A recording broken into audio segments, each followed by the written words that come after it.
What's the craziest scientific discovery you've heard? Story 1: Hawaii is home to a species of caterpillar that does something so specifically horrifying that entomologists describing it for the first time had to double-check their notes. The caterpillar, which has earned the nickname bone collector, is a species of Hyposmacoma moth larva that lives exclusively in the webs of Hawaiian spiders. Rather than being eaten by the spider, the intuitive outcome of this arrangement, it eats the spider's prey instead. And then, it wears them. The bone collector constructs a portable case around its body, as many moth larvae do. What makes it different is the material. It builds its case from the desiccated body parts of the insects and other small creatures caught in the spider web around it. Legs, wings, heads, exoskeletal fragments. It collects these remains and incorporates them into a suit it wears constantly, adding to it as it feeds and grows. The proposed function is camouflage and deterrence. In a spider web, smelling and looking like the spider's prey rather than like a living caterpillar apparently provides enough cover to coexist with a predator that could easily consume it. The case also provides physical protection, a layer of hard biological material between the caterpillar and anything that tries to grab or pierce it. The species was formally described for the first time in 2024 in a paper published in Science, making it a genuinely recent discovery rather than a long-known oddity. Researchers found only 62 individuals across all their collection efforts, suggesting the population is small, highly localized, or simply extraordinarily difficult to spot, which, given its camouflage strategy, is probably the point. There is a caterpillar in Hawaii that builds armor from the bones of the dead. It has been there the whole time. We just found it. Story 2: One of the more persistent and genuinely unsettling proposals in modern cosmology is that our solar system, our galaxy, and the entire local group of galaxies may be located inside an enormous underdense region of the universe, a cosmic void whose relative emptiness compared to the surrounding large-scale structure could be creating measurable effects on how we observe the rest of the universe, and potentially explaining some of the most vexing contradictions in modern physics. The specific problem this hypothesis addresses is the Hubble tension, the persistent and statistically significant discrepancy between measurements of the universe's expansion rate derived from the early universe and measurements derived from the nearby universe. These two measurement approaches consistently give different answers for the Hubble constant, and the discrepancy has stubbornly refused to resolve into measurement error as the data has improved. One proposed explanation: if our local group is inside a void, a region where the density of matter is significantly lower than the cosmic average, galaxies on the edge of that void would be accelerating away from us faster than the average expansion rate, because the relative emptiness of the void creates a local flow pattern. This would make local measurements of expansion appear faster than global measurements, producing exactly the kind of discrepancy observed. The void hypothesis is not confirmed. It faces its own observational challenges, and the Hubble tension has other proposed explanations, including modifications to cosmological models of dark energy and dark matter. But the idea that we might be inside a large-scale cosmic structure that biases our view of the universe, that we're observing the universe from an unusual vantage point and not accounting for it, is a genuinely humbling possibility that remains alive in the cosmological literature. Story 3: The thylacine, the Tasmanian tiger, was a marsupial carnivore that looked like a dog with tiger stripes and a pouch, filled an ecological niche analogous to large predatory canines, and was declared officially extinct in 1936 when the last known individual died in captivity at the Hobart Zoo. It had been hunted to extinction by European settlers in Australia and Tasmania, who considered it a threat to livestock, with the Tasmanian government paying a bounty per head until the population simply ceased to exist. In January 2025, a significant milestone in the effort to bring it back was announced. Researchers had developed an artificial womb capable of supporting marsupial development outside a biological mother. This technology is specifically relevant to thylacine de-extinction, because the approach being pursued by a company called Colossal Biosciences, working with researchers at the University of Melbourne, involves editing the genome of the thylacines' closest living relative, the fat-tailed dunnart, to progressively resemble the thylacine genome. The edited cells would then need to develop into an actual animal, which requires a gestational environment. The thylacine genome has been sequenced from preserved museum specimens. The differences between the thylacine and dunnart genomes are understood.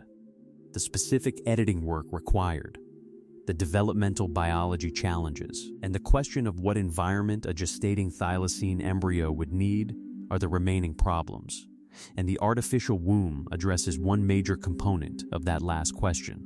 This is not imminent. The researchers estimate years of additional work before a living animal is a realistic possibility.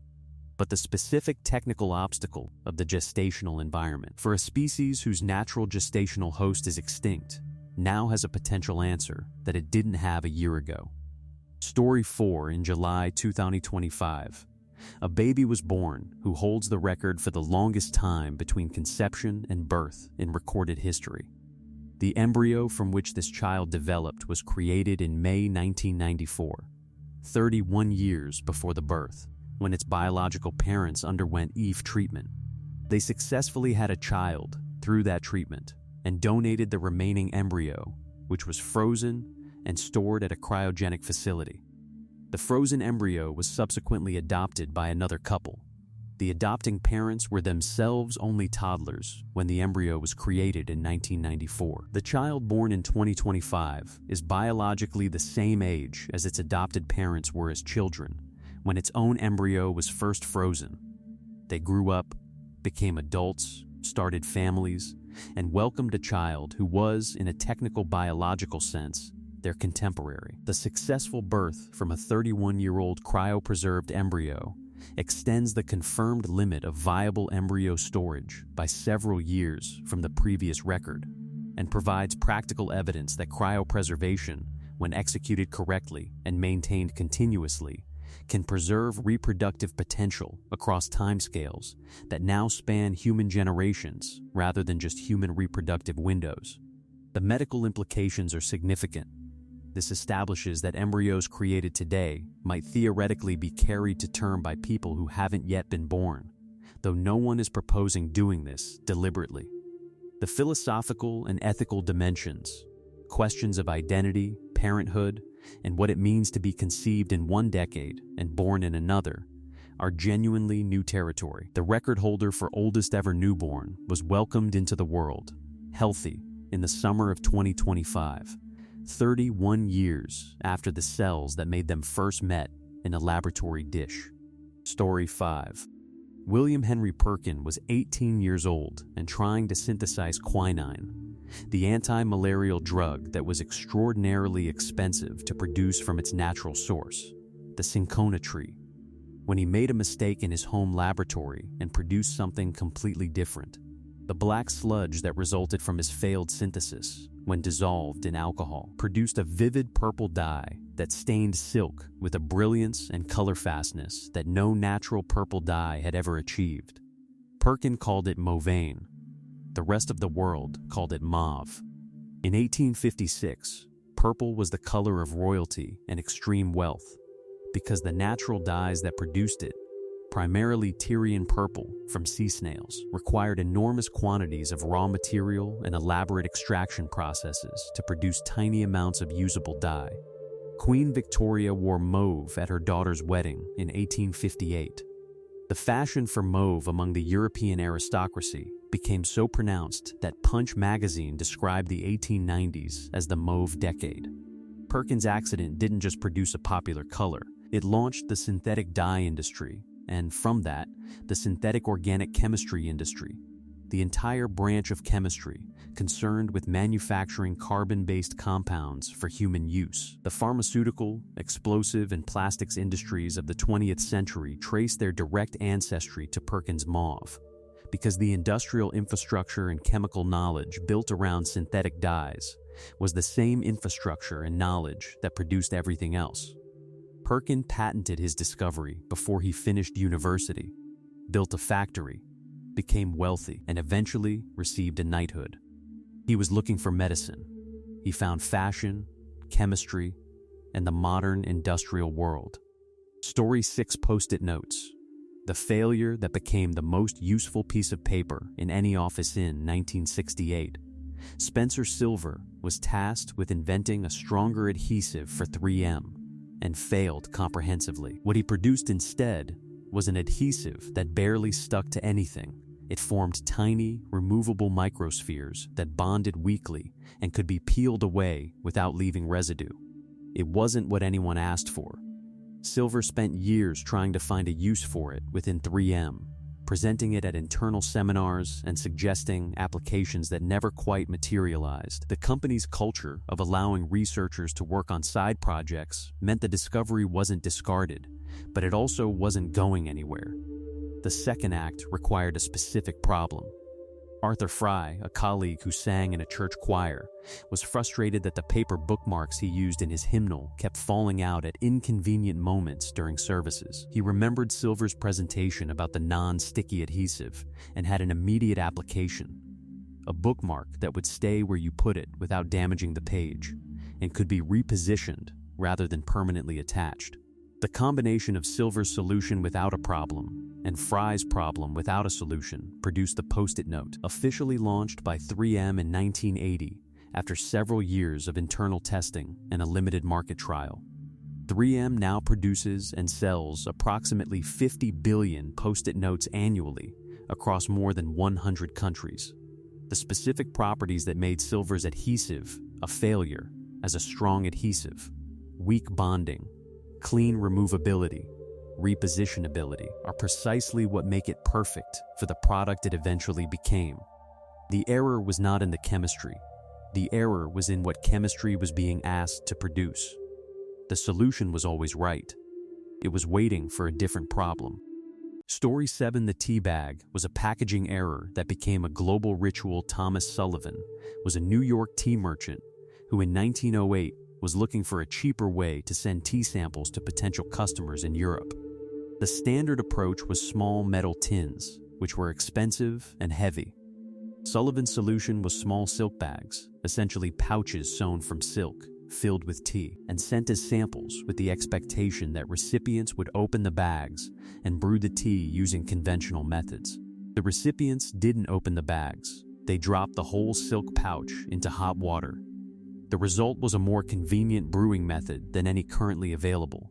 Tea that infused properly, could be removed cleanly without straining, and produced less mess than loose leaf. The customers weren't confused or disappointed. They sent orders requesting more of the silk bags to use this way. Sullivan had inadvertently invented a delivery mechanism and received orders for a product.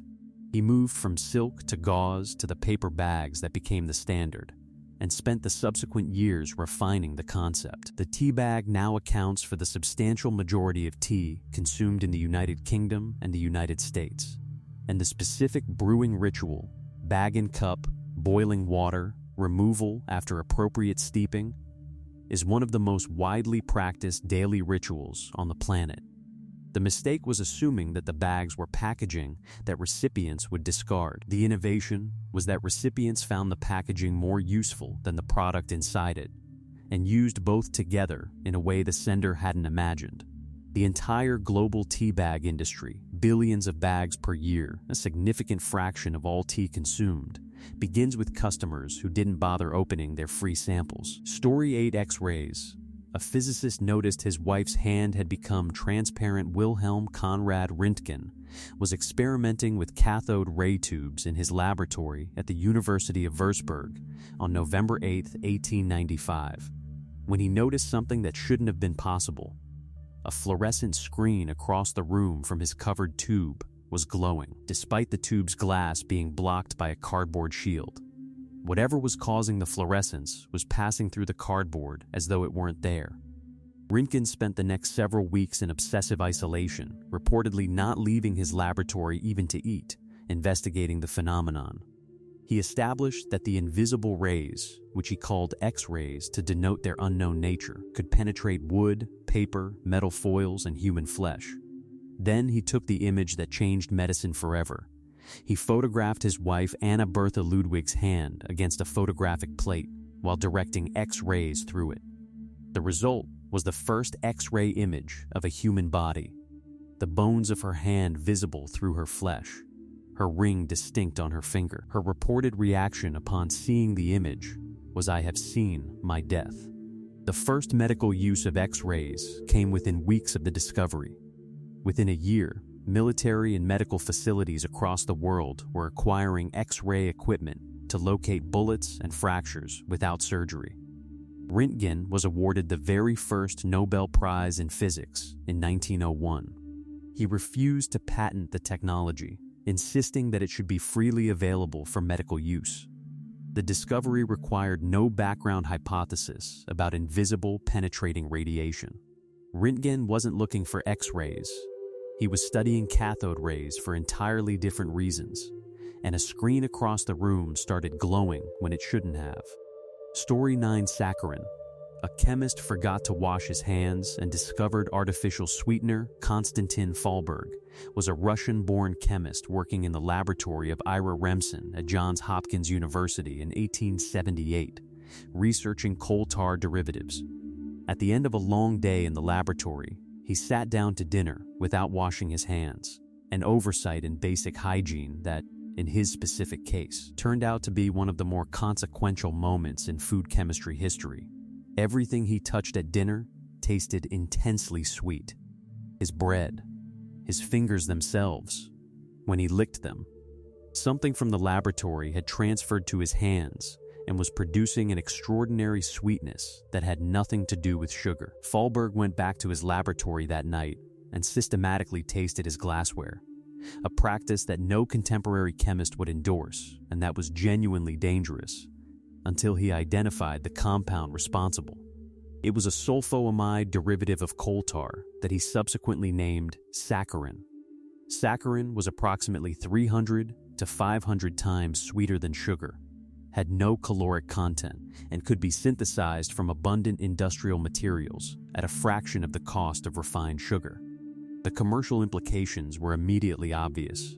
Fallberg patented the discovery himself, without including Remsen, which produced a professional conflict between them that was never fully resolved. The timing was fortuitous. Saccharin became commercially available just as the pure food and drug debates were intensifying in the United States, which created controversy over its safety that persisted for a century. Studies in the 1970s suggested saccharin might be carcinogenic in rodents at very high doses. The EFTA required warning labels for years before subsequent research established that the rodent mechanism didn't apply to humans, and the labels were eventually removed. It is now considered safe and remains in use more than 140 years after it was accidentally tasted on an unwashed hand. Story 10: The microwave oven was invented when a radar engineer's chocolate bar melted in his pocket. Percy Spencer was a self-taught engineer at Raytheon who had become one of the world's leading experts on microwave radar technology in the 1940s. With a particular mastery of magnetrons, the devices that generate microwave radiation at the heart of radar systems. In 1945, while standing near an active magnetron during routine testing, he noticed that the chocolate bar in his shirt pocket had melted. Spencer was not the first person to notice this effect. Microwave radiation's ability to heat food had been observed by others, but he was the first to pursue it with systematic intent. He began experimenting with other foods, most famously with popcorn kernels, and then with an egg, which exploded in the face of a curious colleague who leaned in for a closer look. Spencer patented the principle of microwave cooking in 1945.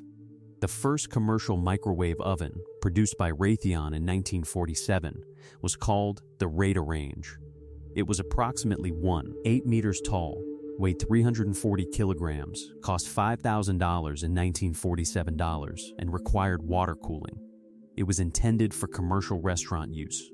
The countertop home microwave did not appear until the late 1960s and became genuinely widespread only in the 1970s and 1980s as prices fell and reliability improved. The specific physics of microwave cooking, dielectric heating, in which the oscillating electric field of microwave radiation causes polar molecules, like water, to rapidly rotate and generate heat, was understood in principle before Spencer's observation. What the chocolate bar provided was the observation that the effect was strong enough, at magnetron power levels, to rapidly cook food rather than merely warm it gently. The technology was in the radar system. The application was in the ruined chocolate. Story 11. Personalized cancer therapy. Your tumor's specific mutations could soon be your custom treatment.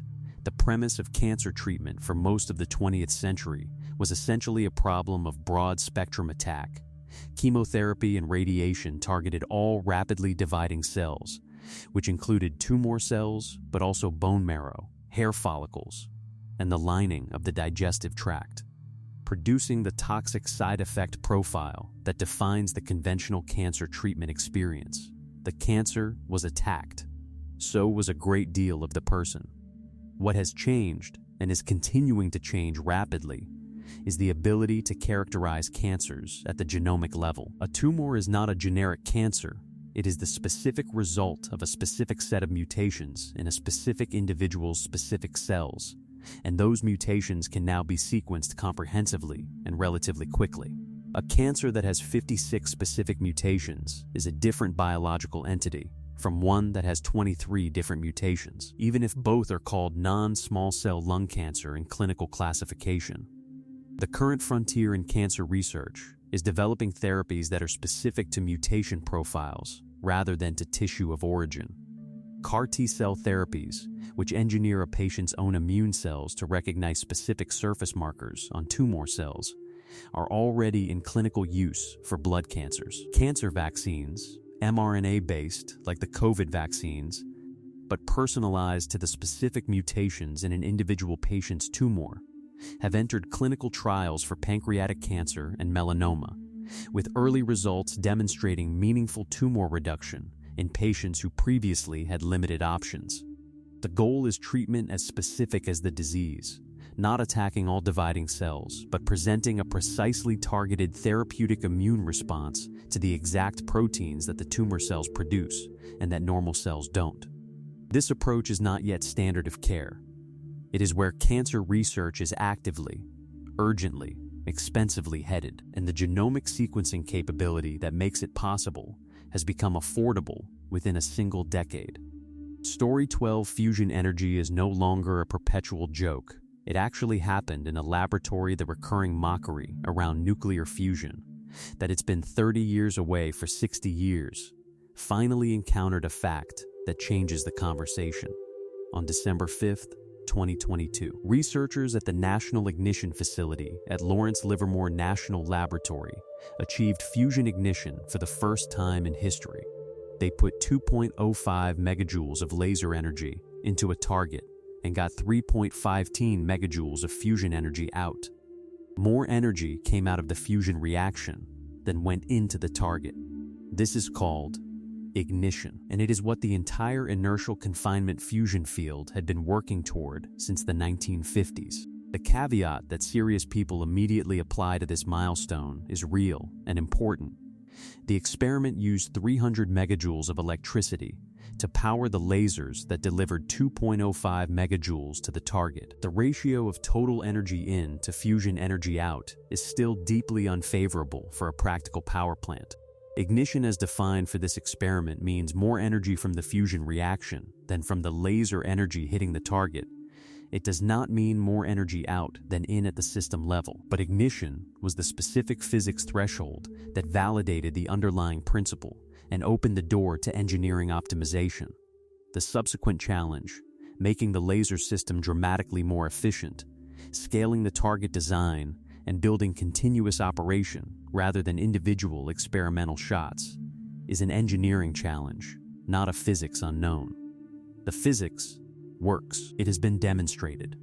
Private fusion companies, including Commonwealth Fusion Systems, Helion, and TE Technologies, are pursuing different approaches with significant private investment and commercial timeline commitments. Whether commercial fusion power arrives in the 2030s, 2040s, or later is now a genuine engineering and investment question. rather than a question about whether fusion is possible at all.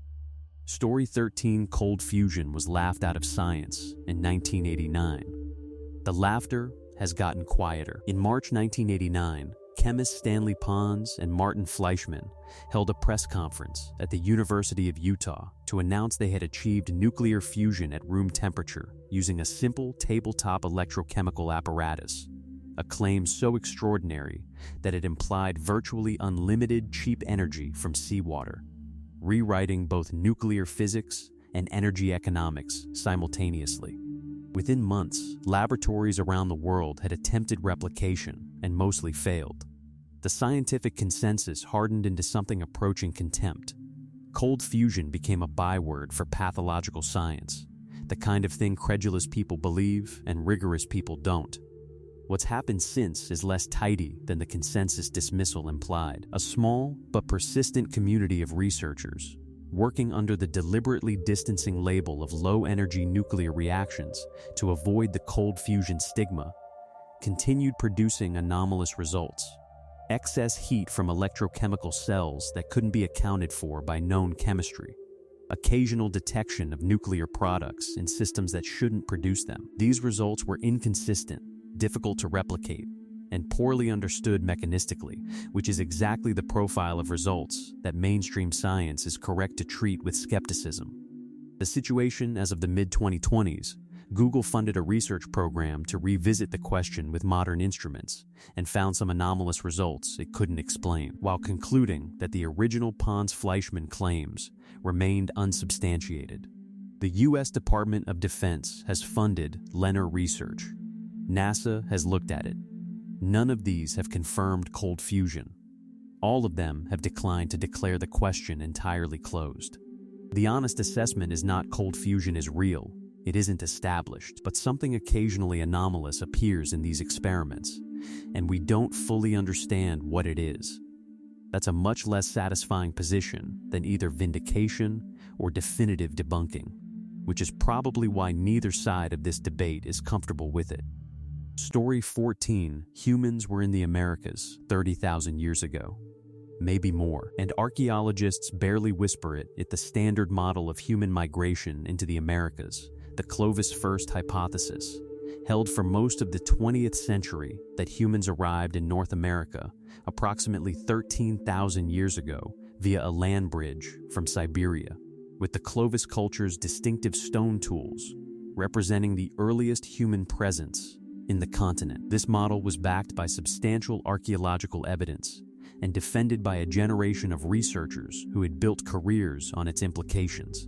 The evidence that has been quietly accumulating since the 1970s and accelerating since the 1990s suggests that this timeline is wrong by a significant margin. The site of Monte Verde in southern Chile has produced validated evidence of human occupation dating to approximately 14,500 years ago, which requires humans to have been in South America by a date that the Clovis First model barely allows, requiring revision of migration routes and timelines. The Meadowcroft rock shelter in Pennsylvania has produced evidence the site's excavators date to approximately 19,000 years ago, though this dating remains contested.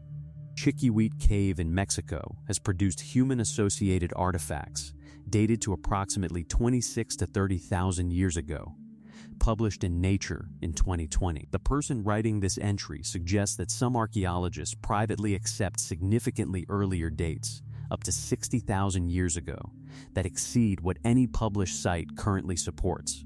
The documented and peer-reviewed evidence runs to roughly 26,000, 30,000 years. The institutional resistance to revising the Clovis model has been real and documented as a sociological phenomenon in science studies, with researchers reporting difficulty publishing results inconsistent with the established timeline.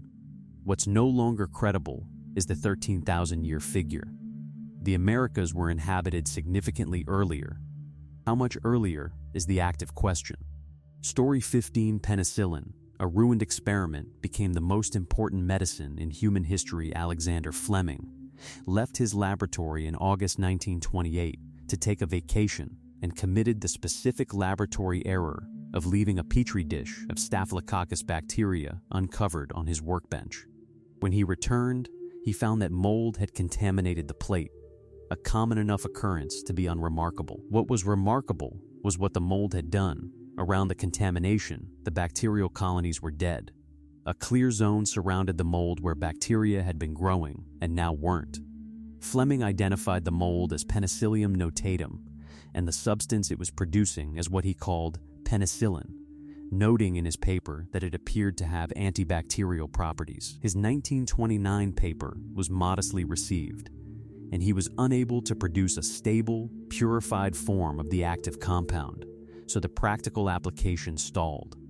Fleming moved on to other work. Penicillin sat in the scientific literature for a decade. Howard Florey and Ernst Chain at Oxford picked up the work in 1938, successfully purified penicillin, and demonstrated its therapeutic effectiveness in animals by 1940.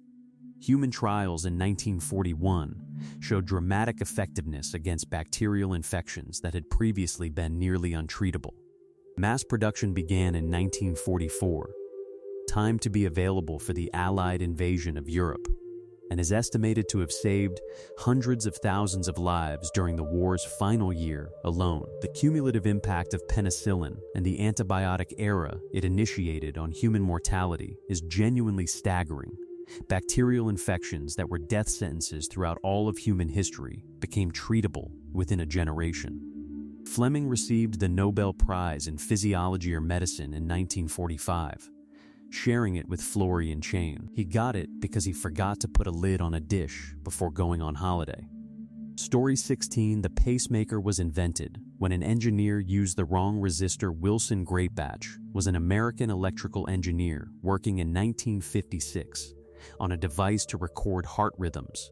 Specifically, he was attempting to build an oscillator circuit that would help study the tachycardia heart rhythm disorder. While assembling the circuit, he reached into a parts box and pulled out a resistor of the wrong value, installed it, and switched the device on.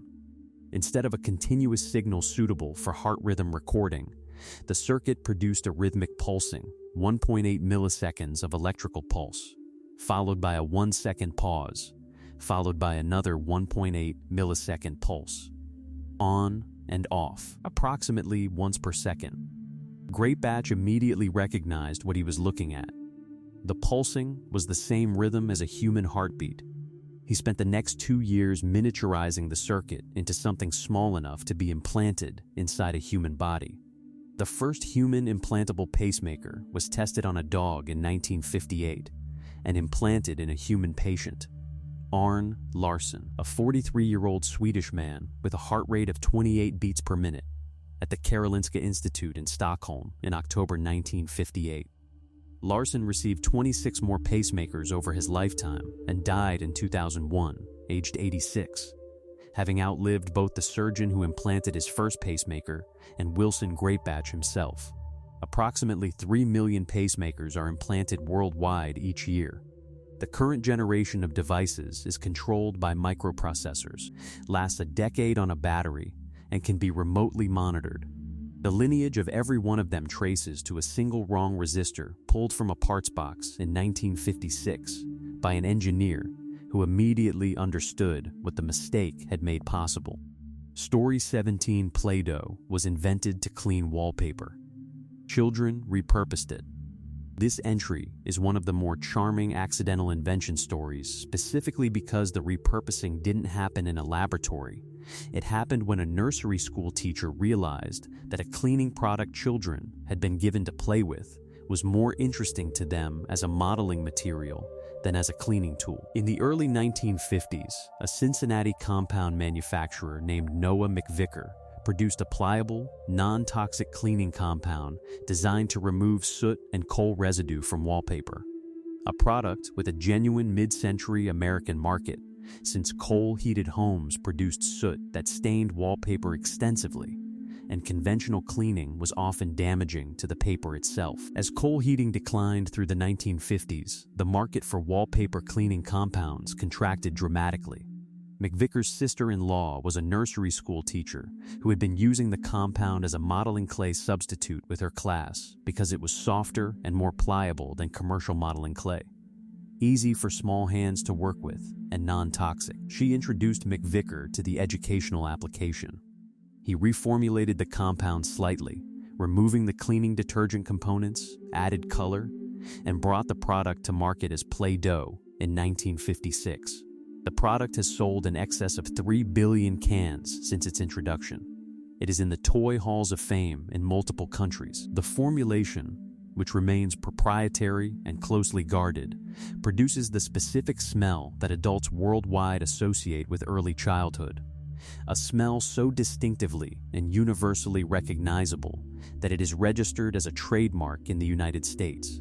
A sweet, slightly salty, vanilla-adjacent scent that Hasbro, the current owner, describes as a unique scent formed through the combination of a sweet, slightly musky, vanilla-like fragrance with slight overtones of cherry and the natural smell of a salted wheat-based dough. It was a wallpaper cleaner. Now, it smells like childhood. Story 18: Teflon. A chemist opened a gas cylinder and found it full of slippery white powder. Roy Plunkett was a chemist working for DuPont in 1938, assigned to find new chlorofluorocarbon refrigerant gases. He was experimenting with tetrafluoroethylene, storing it in pressurized cylinders for testing, when one cylinder that should have contained gas showed no pressure when the valve was open, but also weighed the same as a full cylinder, indicating that something was still inside. He cut the cylinder open. Inside was a white, waxy powder. The tetrafluoroethylene gas had spontaneously polymerized inside the cylinder. The individual gas molecules had linked together into long molecular chains, producing a solid polymer that nobody had attempted to make and that had properties unlike any existing material. The powder was extraordinarily slippery, with one of the lowest coefficients of friction of any known solid. It was chemically inert. Acids, bases, solvents, and heat didn't affect it. It was stable at temperatures from 270 C to plus 260 C. DuPont patented polytetrafluoroethylene, PTEF, trademarked as Teflon, in 1941. The first major application was in the Manhattan Project, where Teflon's chemical inertness made it the only available material that could handle the extraordinarily corrosive uranium hexafluoride used in uranium enrichment. Post-war, Teflon's consumer application as a non-stick coating on cookware became its most widely known use. Commercialized in the late 1950s after a French engineer's wife suggested using it on cooking pans. The non-stick pan, ubiquitous in virtually every kitchen on Earth, exists because a gas cylinder that should have been empty wasn't, and a chemist cut it open to find out why. Story 19: Plants may be doing something that evolution says they shouldn't be able to do. Epigenetic inheritance in plants, the transmission of acquired characteristics across generations without changes to the underlying DNA sequence, is one of the more genuinely controversial findings in contemporary biology.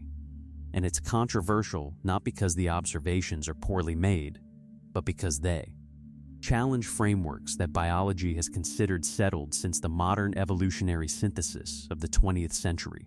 The specific phenomenon documented in plants is this: certain environmental stresses experienced by a parent plant, drought, pathogen attack, temperature extremes, produce not just physiological responses in the stressed plant, but heritable changes that appear in the offspring without any change to the DNA sequence itself.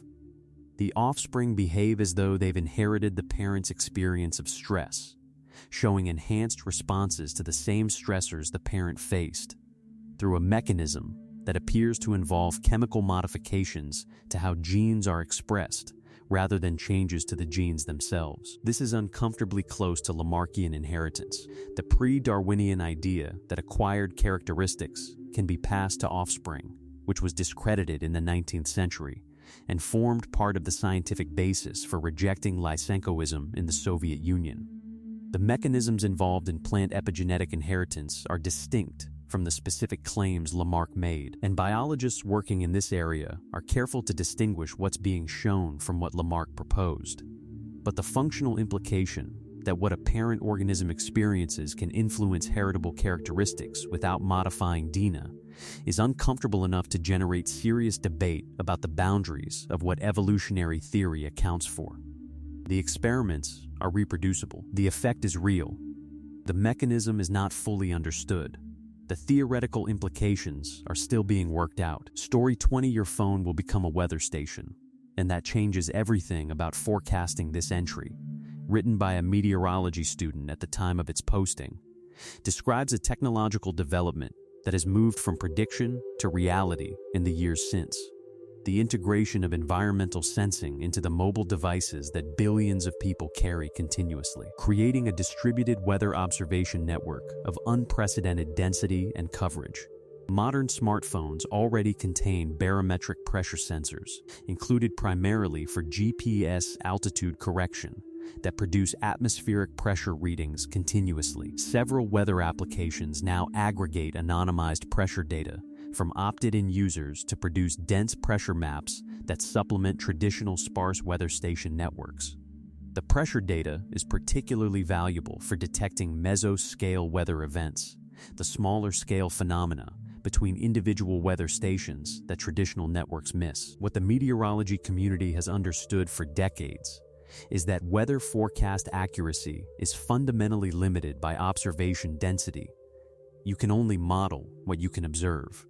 And the traditional network of surface weather stations, weather balloons, and satellites leaves large gaps at the scales where high-impact local weather events develop. A network of hundreds of millions of pressure sensors distributed through urban populations fills those gaps in ways that no fixed station infrastructure could achieve at comparable cost. The extension to temperature, humidity, and other environmental parameters, the scenario this entry describes, is technically achievable and represents the next layer of citizen science weather observation. The data quality challenges are significant. A phone in a pocket gives a different reading than a calibrated instrument in standard conditions, and quality control for a network of hundreds of millions of amateur sensors is a genuine scientific and computational problem. These problems are being actively worked on. The observation network is already partially real. Story 21: Rivers might be chaotic systems, not balanced ones, and that changes how we manage them. Fluvial geomorphology, the study of how rivers shape and are shaped by the landscape they flow through, contains a debate that sounds technical but has significant practical implications for how rivers are managed, how floods are predicted, and how human interventions in river systems are expected to behave. The traditional model, dynamic equilibrium theory, holds that river systems operate toward a balance. They adjust their channel shape, slope, and sediment load in response to changes in water supply and sediment input to reach an equilibrium state where energy is efficiently distributed through the system. Under this model, rivers can be understood and managed by understanding their equilibrium states and the adjustments they make when disturbed from equilibrium. The alternative, chaos theory applied to fluvial systems, proposes that rivers are inherently non-linear dynamical systems in which small perturbations can produce large, unpredictable outcomes, that the same river in the same external conditions might behave very differently depending on minor variations in initial conditions, and that long-term prediction of river behavior is fundamentally limited in ways that equilibrium theory doesn't acknowledge. The practical stakes are real. Engineers designing flood control infrastructure, wetland restoration projects, and river channelization works make predictions about how modified rivers will behave over decades. If rivers operate closer to the chaotic model than the equilibrium model, those predictions have inherent limits that aren't being accounted for in standard engineering practice. The debate isn't resolved. Both models capture aspects of real river behavior. Understanding which model applies to specific river systems under specific conditions is ongoing research with direct implications for infrastructure built at river's edge. Story 22: Surgery might be triggering Alzheimer's-like changes in the brain, and we're just finding out the possibility that surgery and anesthesia, particularly in older patients, and particularly for procedures that produce significant inflammatory responses, might be contributing factors to neurodegenerative disorders, including dementia, is a research area that has been developing quietly since the early 2000s and is now generating enough consistent evidence to be taken seriously as a clinical question. The observation that prompted this research is one that surgical teams had noticed anecdotally for years.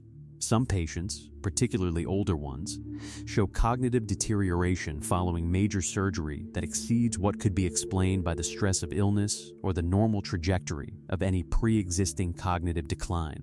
The condition has a clinical name, postoperative cognitive dysfunction, and has been documented in multiple studies showing meaningful rates of cognitive impairment in older patients following cardiac surgery, orthopedic procedures, and other major interventions.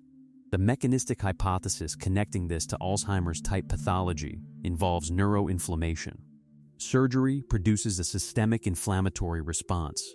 The brain has its own immune system, microglia, that responds to systemic inflammation in ways that may include inflammatory responses within the brain itself. In patients who already have subclinical amyloid deposition or other pre-Alzheimer's pathology, these inflammatory responses may accelerate or precipitate the clinical expression of disease that would otherwise have remained subclinical for years longer. The practical implications, if confirmed, would be significant for surgical risk assessment and anesthetic protocol selection in older patients, particularly those with known genetic risk factors for Alzheimer's. The research is still in relatively early stages and has not yet produced clinical guidelines. The hypothesis is biologically plausible, consistent with available evidence, and represents a genuinely important question about the relationship between surgical care and long-term brain health. Story 23: Heliocentrism. The discovery that got a man put under house arrest and changed everything. The idea that the Earth moves around the sun rather than the other way. Around is so thoroughly embedded in modern understanding that it requires genuine historical imagination to appreciate what it meant to propose it seriously. In the 16th century, the entire medieval worldview, philosophical, theological, and astronomical, was built on a geocentric universe in which humanity's home was at the center of creation, with the celestial spheres arranged hierarchically outward. To remove Earth from that position was not just an astronomical adjustment, it was a challenge to the entire framework by which the universe had meaning. Nicholas Copernicus published his heliocentric model in 1543, and while it was initially received with less immediate controversy than later history suggests, heliocentrism was framed cautiously, and Copernicus died the same year it was published. The implications took generations to fully surface. Galileo Galilei's telescopic observations in the early 1600s provided direct observational evidence supporting the Copernican model, including the phases of Venus and the moons of Jupiter, both inconsistent with the geocentric model. The Inquisition's response was to put Galileo under house arrest for the final decade of his life. Johannes Kepler's Laws of Planetary Motion, published between 1609 and 1619, refined Copernicus's circular orbits into the ellipses that planets actually follow. Isaac Newton's gravitational theory in 1687 provided the physical mechanism that made the whole thing mathematically coherent. By the end of the 17th century, the heliocentric model was established in science. The shift from geocentrism to heliocentrism is considered the first Copernican revolution, and the term has become generic for any transformation in worldview so fundamental that everything downstream of it has to be reconsidered. It took about 150 years from publication to full acceptance. Story 24: A vine can see, and it proves it by mimicking plastic plants it has never encountered. Bocchilla trifoliolata is a climbing vine native to Chile and Argentina that has been documented doing something that plant biology had no framework to explain when researchers first described it systematically in 2014. The vine, as it climbs different host plants, transforms its leaves to match the leaves of whatever it's climbing. The size changes, the shape changes, the color changes, the arrangement of veins in the leaf changes. The vine growing up one host plant looks genuinely different from the same vine growing up a different host plant nearby, because it is matching the leaf appearance of each individual host. This is already remarkable. What made it genuinely baffling was the subsequent observation that Bocchilla trifoliolata will also mimic artificial plastic plants. Plants that have never existed in its evolutionary history, that cannot emit chemical signals, and that it has no possible mechanism to have learned to recognize. The vine produces leaves that resemble the plastic plant's artificial leaves in shape, color, and vein arrangement. The only hypothesis that explains mimicry of plastic plants is that the vine is somehow perceiving the visual appearance of its immediate environment and responding to it. The specific mechanism proposed, that cells in the vine's leaf surfaces act as simple light-sensitive detectors, functioning analogously to primitive photoreceptors, would represent a genuinely new biological capability for plant tissue. Plant vision is the term researchers have used, carefully, noting that they mean something much simpler than animal vision, but functionally analogous in its basic optical response. No consensus explanation exists. The mimicry is documented and reproducible. The mechanism is the open question. Story 25: most of Earth's life lives underground, and we had no idea it was there for most of the history of biology. Life on Earth meant life on the surface, in oceans, on land, in the atmosphere up to a point. The solid rock of the crust beneath the surface was assumed to be essentially sterile, too hot, too pressurized, too chemically hostile, too cut off from the photosynthetic energy that powers surface food webs to support anything beyond trace contamination from organisms that had accidentally gotten trapped. Systematic drilling into Earth's crust from the 1980s onward discovered something that has taken decades of additional research to fully characterize. A massive, distributed ecosystem of microorganisms living kilometers below the surface in rock pores, fractures, and deep aquifers, surviving on chemical energy derived from rock-water interactions without any connection to sunlight. These deep subsurface organisms, bacteria and archaea, adapted to extremes of heat, pressure, and chemical environment that would instantly kill anything from the surface, form what researchers now call the deep biosphere. The numbers, when they emerged from synthesis of multiple deep drilling programs, were genuinely staggering. The deep biosphere contains an estimated 15 to 23 billion tons of carbon in microbial biomass, compared to the approximately 1.8 billion tons of carbon in all surface life combined, including all plants and animals in the oceans and on land. Some estimates place the proportion of all microbial life on Earth living underground at approximately 70% of the total. These organisms live on geological timescales. Some deep subsurface cells are estimated to divide only once every few thousand to 10,000 years, surviving on the absolute minimum energy available from their chemical environment. They are alive by any biological definition, metabolizing and reproducing, in a world completely separate from the one we think of when we think about life on Earth. Story 26: the ocean floor is preserving ancient viruses, including ancestors of smallpox. Deep sea sediments accumulate over geological timescales, layers of material settling from the water column above, compressing over centuries and millennia into a stratified record of what the ocean and its surrounding environment contained at each point in time. Paleoclimatologists have used this sediment record to reconstruct ancient climates for decades. Virologists are now finding that the same sediments contain something unexpected: preserved viral genetic material, some of it tens of thousands of years old, some of it with striking similarity to viruses that cause human diseases.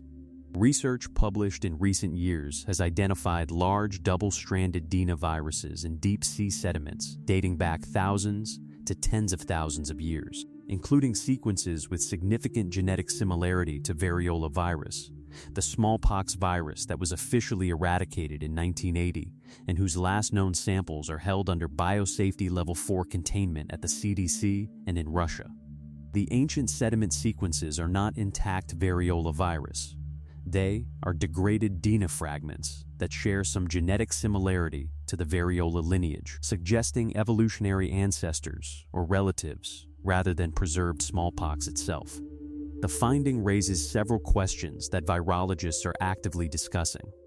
Ancient viral DNA preserved in sediments is not necessarily viable. Degraded fragments of viral genomes are not infectious viruses, but the existence of extended preservation of viral genetic material at the ocean floor raises questions about what else might be similarly preserved, in what condition, and with what potential for contribution to the future evolution of viruses that interact with human populations.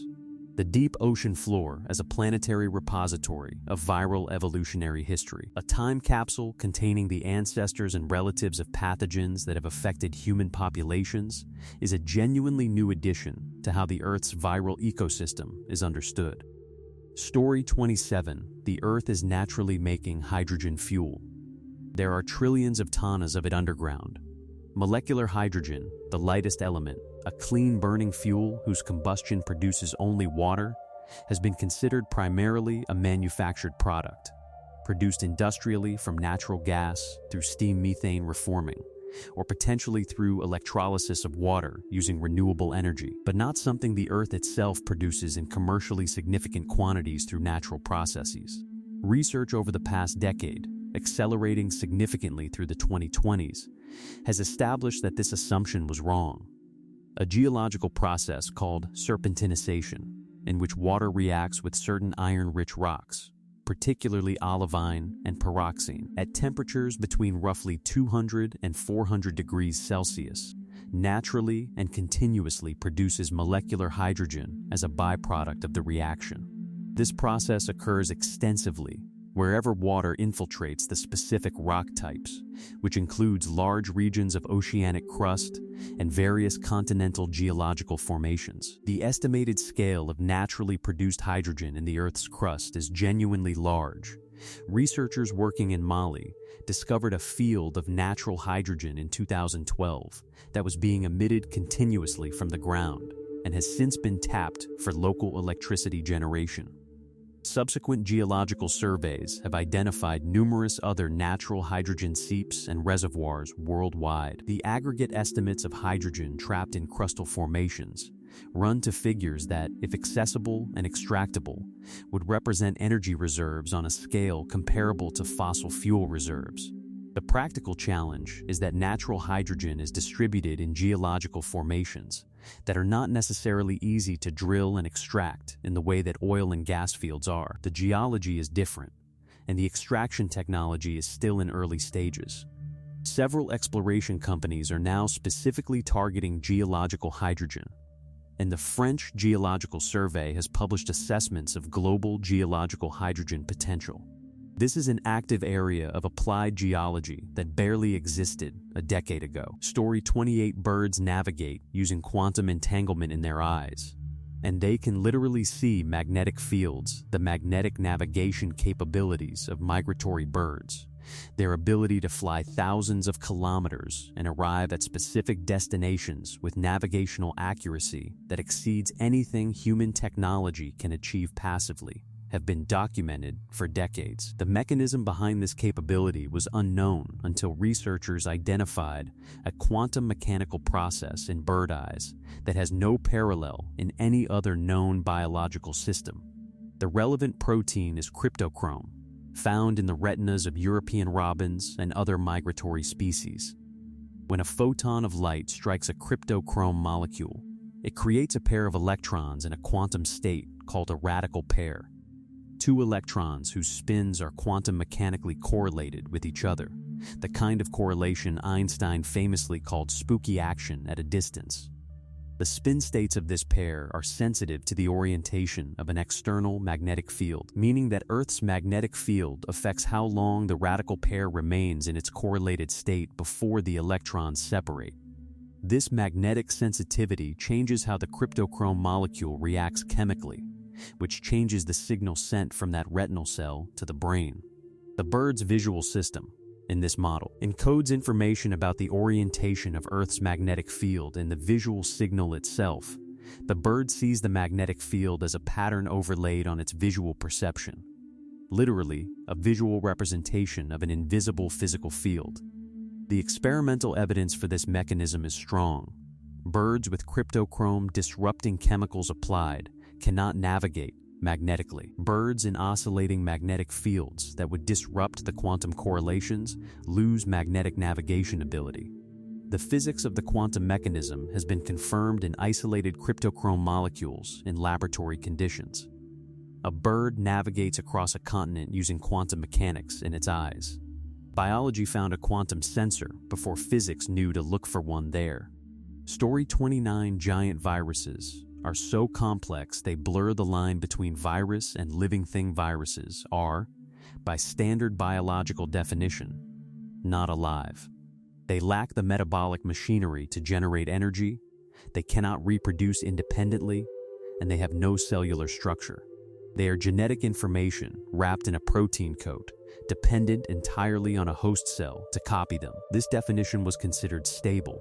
Viruses were clearly on the non-living side of the life boundary, distinguished from the smallest bacteria by the absence of everything that makes bacteria alive. Then, in 2003, researchers discovered mimivirus, a virus so large it was initially misidentified as a bacterium, with a genome of 1.2 million base pairs, encoding more than 900 proteins. For comparison, influenza A has a genome of roughly 13,500 base pairs, encoding 11 proteins. Mimivirus had genes for DNA repair, translation, and aspects of metabolism, processes that viruses, by definition, are not supposed to possess, because viruses use host cell machinery rather than their own. Subsequent discoveries have pushed the boundaries further. Pandaroviruses, found in coastal sediments, have genomes of up to 2.5 million base pairs. Pithovirus, recovered from 30,000-year-old Siberian permafrost, has 600,000 base pairs. These giant viruses possess genes whose function we don't understand, including genes with no similarity to anything in known databases, an indication of genetic territory that biology hasn't characterized. Some giant viruses are parasitized by smaller virophages, viruses that infect viruses, a category of thing that shouldn't exist under classical virus definitions. The discovery has prompted serious proposals for a fourth domain of life consisting of giant viruses, and opened genuine debate about whether the boundary between living and non-living in biology was drawn in the right place. Story 30 time crystals are a real phase of matter that moves forever. Without using any energy, everything that moves eventually stops. This is so fundamental to human experience and so thoroughly grounded in thermodynamics that it reads as obvious. Pendulums slow down. Spinning tops fall. Vibrating atoms dissipate their energy into heat. The second law of thermodynamics ensures that ordered motion in a closed system degrades over time toward thermal equilibrium, where everything is the same temperature and nothing is moving in any organized way. In 2016, physicists Frank Wilczek and David Kamani independently proposed, and in 2017, researchers at Google and at the University of Maryland independently demonstrated a phase of matter called a time crystal that violates the intuition but not the thermodynamics. A time crystal is a many-body quantum system in which the atoms spontaneously organize their quantum states into a pattern that repeats in time, flipping back and forth between states at a regular frequency, without absorbing energy from or releasing energy to their environment. The oscillation occurs at a different frequency from any driving force applied to the system. It cannot be explained as a simple response to periodic forcing. It is spontaneous temporal periodicity that persists indefinitely. The specific physics that permits this without violating thermodynamics involves the system being in a non-equilibrium but localized state, one that doesn't thermalize. So the normal rules about energy dissipation toward equilibrium don't apply. Time crystals don't produce free energy. They're not a perpetual motion machine. But they do represent a class of quantum mechanical motion that continues without any energy cost, perpetually cycling in a pattern that breaks the time translation symmetry that ordinary physics assumes to be universal. There is a phase of matter that oscillates forever without burning any energy. It's real. It exists in laboratories. The universe is stranger than we thought. Story 31: these bacteria don't eat food or use sunlight. They eat electricity directly. The known energy sources for life on Earth fall into two main categories: photosynthesis, in which organisms capture energy from sunlight to drive chemical reactions, and chemosynthesis, in which organisms extract energy from chemical reactions involving inorganic compounds in their environment. These cover a remarkable range of metabolic strategies. Organisms that survive near hydrothermal vents, in highly acidic environments, at extreme temperatures. But all of them involve chemical reactions as the intermediate step between the energy source and the organism's metabolism. Electrolitho-autotrophs, the name constructed for this category from Greek roots meaning electricity rock cell feeders, do something different. They extract energy directly from electrical current, consuming electrons from mineral surfaces or electrodes without an intervening chemical reaction. These organisms, primarily certain species of bacteria and archaea found in deep ocean environments and underground caves, can be kept alive and growing in laboratory conditions by simply connecting them to a battery electrode and supplying electrical current. They metabolize the electrons directly. The discovery required new experimental frameworks to demonstrate, because no one was looking for organisms that ate electricity. The experiments that would reveal this capability had to be designed with the hypothesis in mind. Once the right experiments were designed, the organisms were found in multiple environments, suggesting that direct electron consumption is a genuine metabolic strategy that evolution has independently developed. The implications for thinking about life elsewhere in the solar system are significant. Environments that lack sunlight and lack the specific chemicals needed for conventional chemosynthesis might still support life if they have electrical gradients, something that geological activity on Europa, Enceladus, and various other bodies may produce. Life can eat electricity. We found it. Story 32: the Mad Hatterpillar wears a tower of its own former heads as a hot Arabalugans, is an Australian caterpillar with a defense strategy so specifically bizarre that it reads as a biological joke. It doesn't discard its old head capsules when it molts. It keeps them. It keeps all of them, stacking each one on top of the next as it grows, building an ever taller tower of hollow former heads on top of its current head that it wears throughout its larval life. The towers can reach impressive proportions relative to the caterpillar wearing them. The stack of old head capsules can significantly exceed the length of the head beneath them, creating a conspicuous wobbling tower that the caterpillar carries through every movement. The common name Mad Hatterpillar is a reference to the absurd hat-like structure, and was evidently irresistible to the entomologists who coined it. The proposed function is defense. When a predator, typically a parasitoid wasp which targets caterpillars by landing on them and laying eggs in their bodies, approaches, the tower of empty head capsules provides a confusing and obstructive visual and physical target. The wasp's attack is deflected by or misdirected toward the hollow head hat rather than the actual head and body of the caterpillar. The stacked capsules also make physical contact with the caterpillar's actual body more difficult. The same general category of worn armor defense appears in different forms in different species. Some caddisfly larvae construct protective cases from sand grains and plant material, but the specifically self-sourced, accreting head tower strategy of Arabalugans appears to be unique. It is doing something no other known creature does, wearing its own biographical record as protective headgear, accumulating its own history into a defense that grows more elaborate with every molt. Story 33: our solar system is flying through a dark matter hurricane right now. At 500 km's, dark matter is the gravitationally detected but otherwise invisible substance that constitutes approximately 27% of the total mass, energy content of the universe, and that holds galaxies together. Against the centrifugal forces of their own rotation, it doesn't interact with light. It doesn't interact with ordinary matter except through gravity. We know it's there because the mathematics of galaxy dynamics doesn't work without it. We have never directly detected a dark matter particle. In 2018, astrophysicists analyzing stellar velocity data from the Gaia Space Telescope identified an ancient structure in the Milky Way's halo, a stream of stars moving through our galaxy's neighborhood at high velocity, on an orbit consistent with membership in a dwarf galaxy that the Milky Way gravitationally disrupted and absorbed billions of years ago. The structure was named the S1 stream after the survey that revealed it, and it passes directly through the region of the galaxy where our solar system is currently located. Dark matter halos accompany galaxies, including dwarf galaxies.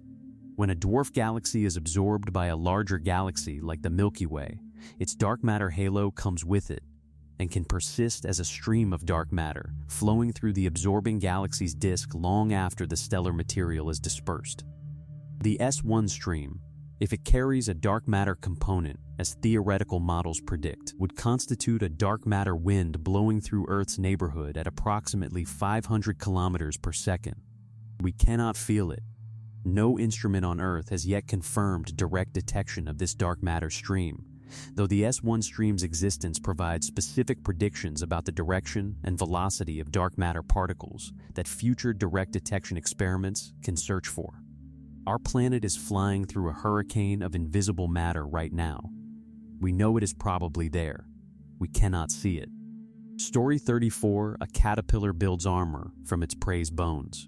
Here's how it actually works. The bone collector caterpillar, featured at the opening of this collection from a discovery angle, deserves a second entry that looks at the specific mechanics of what it does, because the how is as extraordinary as the what. The caterpillar is a Hyposmacoma species, part of a genus with extraordinary ecological diversity in Hawaii, ranging from species that live in streams to species that live on tree bark to, uniquely, this species that lives in spider webs. Its bone-collecting behavior is not instinctive accessory gathering. It is a precise behavioral sequence that researchers documented by observing multiple individuals in spiderwebs at different stages of their development.